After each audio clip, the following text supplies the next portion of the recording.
Ние продолжуваме со остатокот од содржините. Стандардно, после најавата пред завести, секако се дружиме со нашите гости во утринската тема.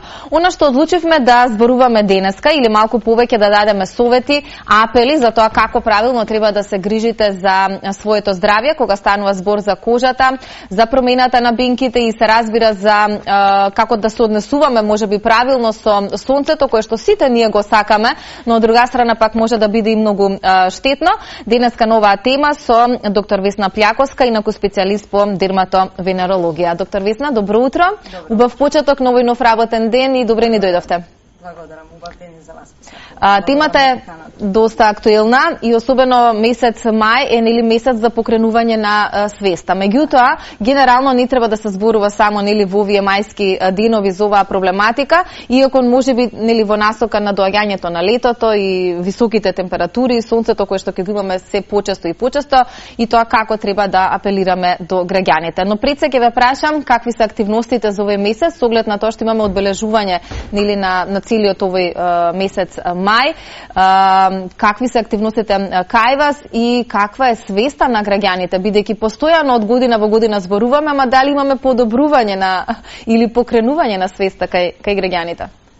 Можам да кажам дека да, веднаш потврдно да одговорам на вашето прашање.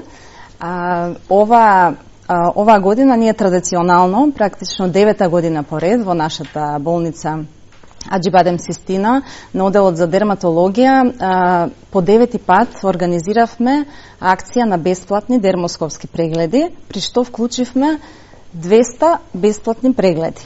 И со тоа се вклучивме во меѓународната евромеланома кампања, и со една единствена цел, како што рековте веќе, подигнување на свеста на граѓаните, на нашето население во однос на превентивните прегледи. Колку навистина тие се важни во однос на тоа да се јавите на лекар навремено, да се детектираат потенцијалните ризични промени и со тоа да спречиме она кое што никој од нас не сака да го има, а тоа е карцином, рак на кожата. Доаѓаат и се помлади луѓе да се направат преглед. Како изгледа прегледот, да им објасниме на гледачите дека не е ништо страшно, не е ништо инвазивно? Апсолутно. Станува збор за дермоскопски преглед, односно тоа е една неинвазивна метода, која што е апсолутно безболна. Тоа е всушност директна микроскопија, велиме. Значи, кога ќе се јавите... Буквално секоја бемка се прегледува? Така е. Секојаш треба да ги прегледаме сите бемки, меѓутоа, практично самата дермоскопија е директна микроскопија. Со камерата допираме до промената на кожата и ги гледаме веднаш на екран, со што практично ја гледаме морфолошката структура, односно градбата на самата бемка. Тоа исто така и самиот пациент заедно може да го гледа нели со нас, и секој едуциран лекар за таа проблематика, односно дерматолозите кои што работиме оваа проблематика, всушност можеме лесно да препознаеме, зависно од структурата, од типот на бемката, дали станува збор за бенигна, односно безопасна промена, евентуално потенцијално ризична или ризична промена. Значи, станува збор за неинвазивна, безболна метода, која што може да се направи кај секој без разлика на возраста, и кај помлада и кај повозрастна категорија. Дали можеби и кај деца, затоа што нели бенките се појавуваат малтане по првата година, можеби и претходно, така? Бенките може да се појават буквално во секоја возраст. Често пати може да се појават и при самото раѓање, тие ги викаме нели вродени промени на кожата, односно бемки кои што се јавуваат во најрана детска возраст, може да се појавуваат во текот на целиот живот, да се зголемува нивниот број, да трпат промени во текот на животот, а самиот преглед може да се направи буквално во која било возраст. И се препорачува после 18-та година задолжително кај секој од нас да се прави превентивен дермоскопски преглед еднаш во годината.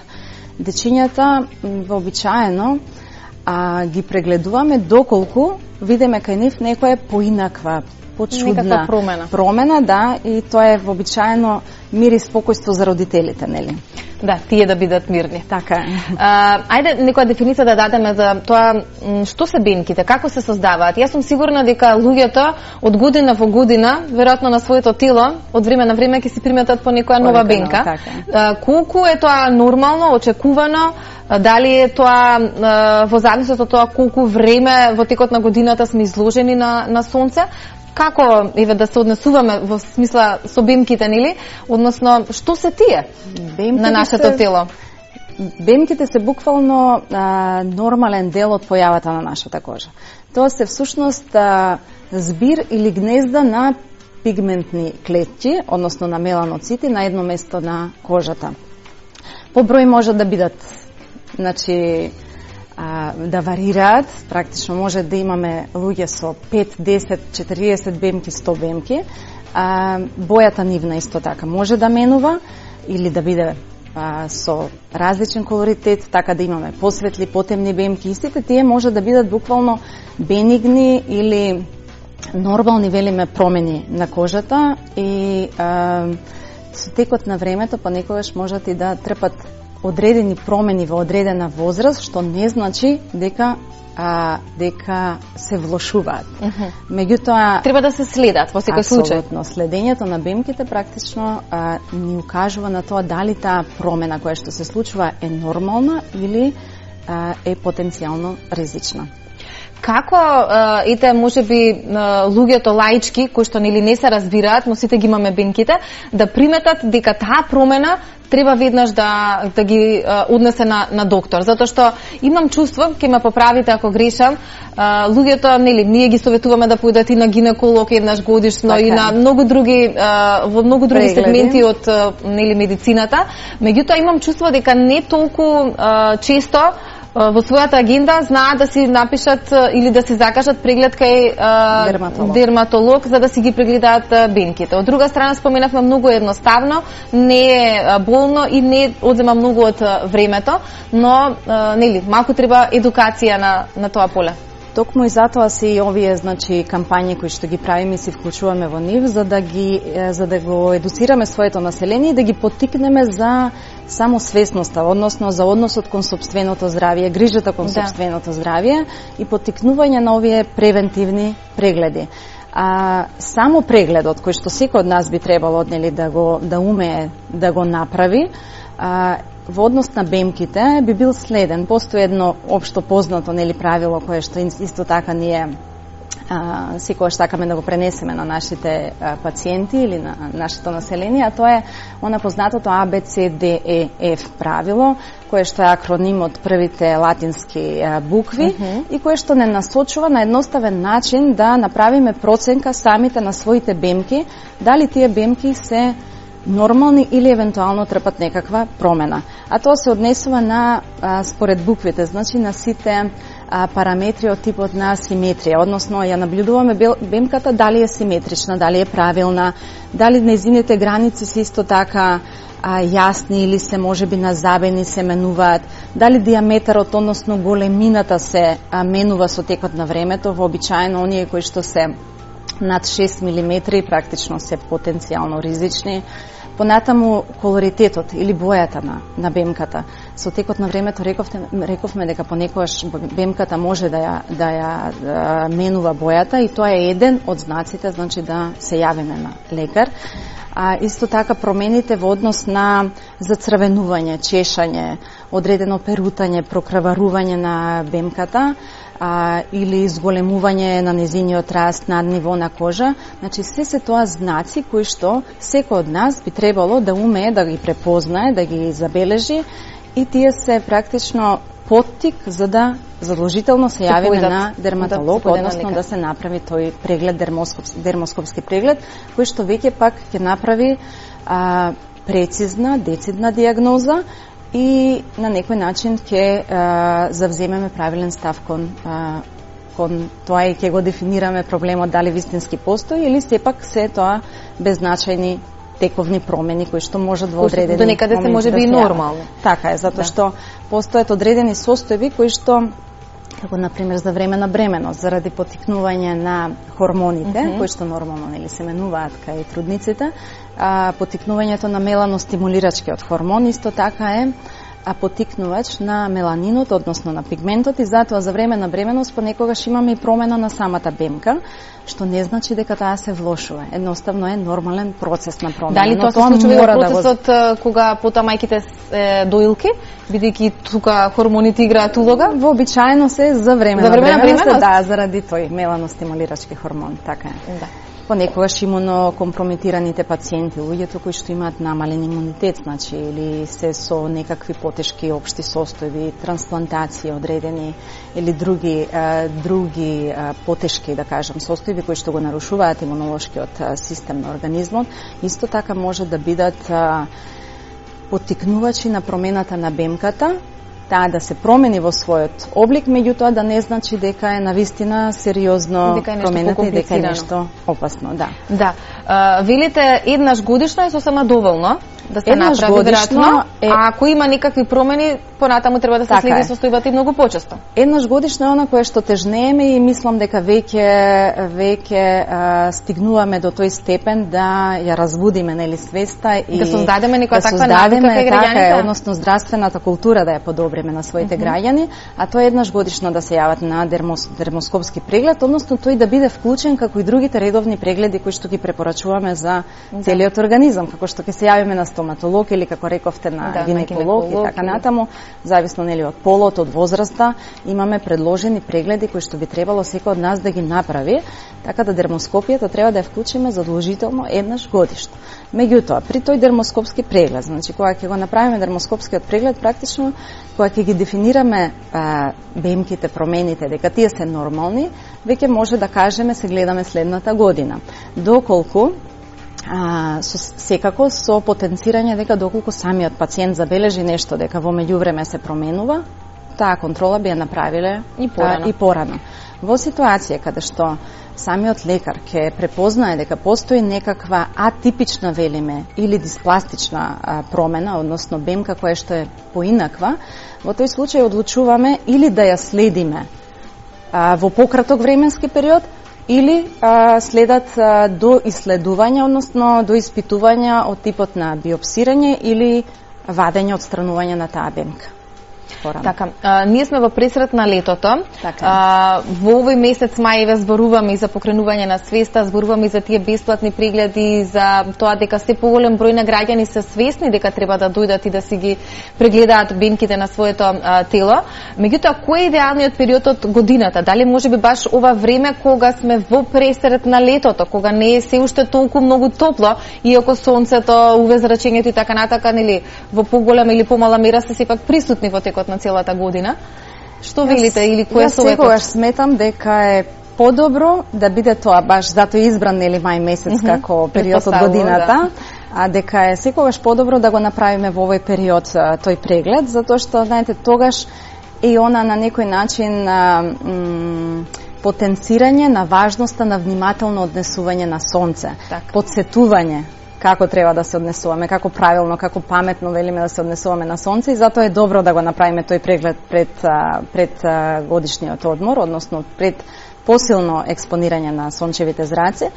А и со тоа на некој начин не дозволуваме да доколку постои потенцијално лоша промена, да таа биде нели уште повеќе влошена или да премине во карцином на кожа заради посилното ултравиолетово изложување, затоа што UV-зраците се велиме главниот кривец на потенцијалните промени внатре во самата бемка. Веројатно ќе се служите со мене, се поголем број на млади луѓе, особено дами, иако мислам дека веќе и мажите нели сакаат добро да изгледаат на плажа, да имаат добар тен и многу повеќе да бидат изложени под сончевите зраци заради тенот нели или промената на бојата на кожата која што се добива. Меѓутоа некако има и се посвесни млади дека тоа е навистина штетно. И дека не треба така да се, дека нели тоа не е правилниот начин на однесување. Дел од младината одбира и солариум за да се постигне нели тој ефект. Како и целиот тој момент дополнително влија или отежнува ситуацијата со состојбата и промените на бенките на нашето тело?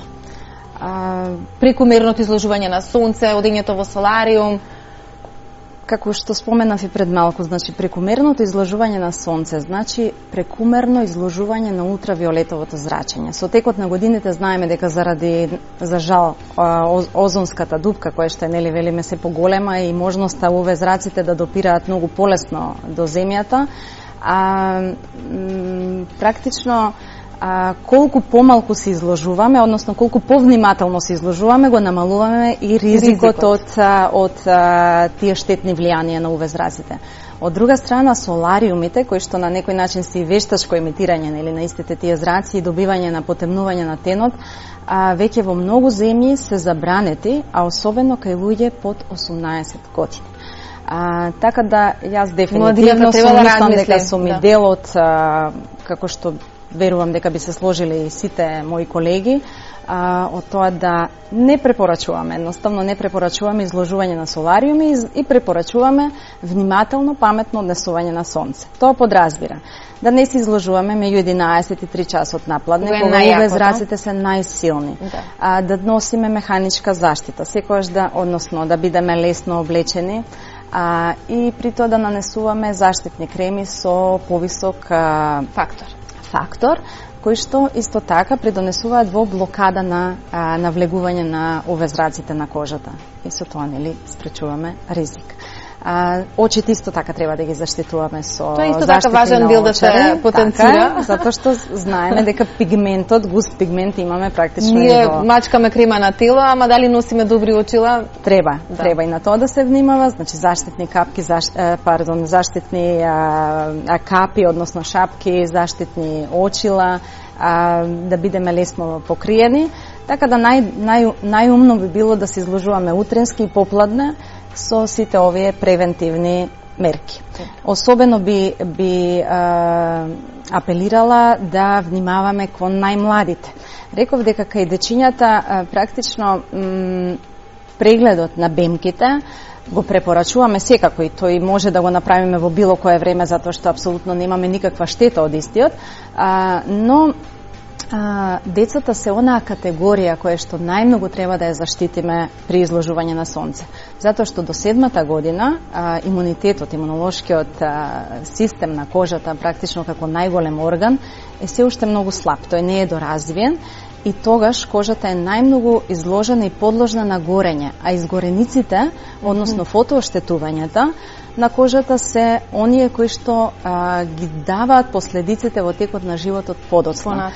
Затоа што знаеме дека, нели, сонцето, тоа честопати го кажуваме, сонцето, сончевите зраци се оние кои што имаат кумулативен ефект на кожата. Нашата кожа го памти секој изложување на сончевите зраци, а особено нашата кожа го памти она кое што е горење, велиме, изгореници од детската возраст. И затоа луѓето кои што во својата историја имаат, односно луѓето со меланом, со најтешкиот, нели, карцином на кожата, најтешката форма на карцином на кожа, во својата историја вообичаено имаат на детски изгореници. Така е. И затоа би сакала, нели, да апелирам до родителите да имаме совет, затоа што децата е многу тешко понекој пат да ги тргнеме од плажа, од покрај вода и така натака. Не треба да ги тргнеме, не треба да не уживаме, знаете, не е работата или не е целта да го направиме, како да кажам, квалитетот на живот да го менуваме, односно сонцето е живот, сонцето е радост, така да изложувањето на сонце носи своји придобивки, тоа сите добро го знаеме. Изложувањето на сонце и кај дечињата исто така и заради витаминот Д и така натаму и во однос на целиот имунолошки систем исто така е важен. Меѓутоа, внимателно и паметно однесување на сонце. Излегување утренски и попладне со сите заштитни превентивни мерки и да не дозволуваме изгореници на сонце. Би сакала да ве прашам уште нешто, со оглед на тоа што изминатиот период беа празници, голем дел од луѓето веќе замина, беше и убаво времето. Веќе мислам дека се избања кој во море, кој во езеро и така натаму. Меѓутоа коментарите на грото од луѓето беа сонцето се уште не е толку јако, не е лето и така натаму. Сепак мислам дека тука исто се прави грешка, така? Затоа што без разлика дали е најтоплиот период или екот на летната сезона, сонцето во текот на целата година може да има штетно влијание. Сонцето е секогаш тука, и зима и лете, и за облаци, и за чадор, тоа е секогаш тука. Така да, а особено можеби најмногу изгореници, убаво и ова што го споменавте, затоа што и најмногу фотооштетување можат и да се појават при првото изложување на сонце, односно велиме ексцесивно изложување на сонце, кога организмот бил подолг период, така е. Кога подолг период сме биле затворени, не сме биле изложени, сме биле заштитени со топла и облека, нели, комплетно затворени, наеднаш се изложуваме и се препуштаме на тие уживања, мислам дека и тука треба многу да се внимава, затоа што повторно, кога немате адаптација, немате прилагодување на телото, точно, имате и наеднаш изгореници, а тие се оние кои што сакаме да ги спречиме. Да. Превенцијата во медицината е многу важна, затоа и е овој денешен разговор, така и ќе го заокружиме. Вие споменавте убави совети, се надевам дека навистина барем мал дел ако нели го променат своето мислење, ние тоа секој пат велиме, тие ќе бидат нели пример за останатите. Така меѓутоа за да не дојдеме нели до таа крајна фаза. И ако се дојде во ситуација нели до крајната фаза, какви се шансите нели за излекување, бидејќи пред малку споменавте ова е најтешката фаза на карцином. Да, меланомот како карцином на кожа е дефинитивно еден од најтешките воопшто карциноми на човечкиот организам. Така да целта е апсолутно да не дозволиме да дојде до тоа. Меѓутоа, раното откривање на карциномот на кожа значи и излекување, значи можно за комплетно излекување на истиот доколку биде откриен навреме. Доколку се случи да биде во поддоцнежна фаза, секако постојат нели и нови терапии, нови модалитети. Надежта последно умира и никогаш не може да кажеме дека постои некаква крајна фаза. Ние не сме тие кои што велиме дека е нешто во крајна фаза. Ние сме тие кои што секогаш треба да го бараме начинот да помогнеме на нашите пациенти и на луѓето кои што го носат проблемот. Меѓутоа, клучната и основната цел, повторно ќе кажеме точно тоа. Превенција и да не дозволиме, односно, доколку нештото постои како потенцијален ризик, да биде навремено откриено, со што го спасуваме и човечкиот живот. Сосема за крај, многу кусо. Дали се уште се активни бесплатните прегледи?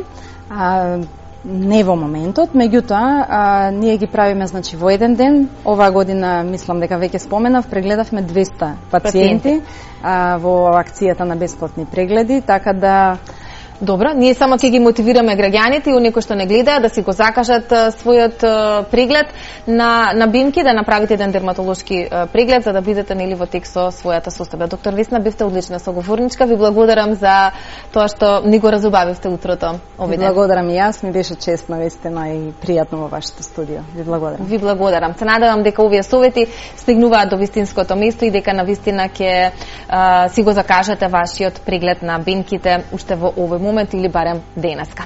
Продолжуваме понатаму, покусиот блок реклами во 8:30 најновите вести денеска со Александар.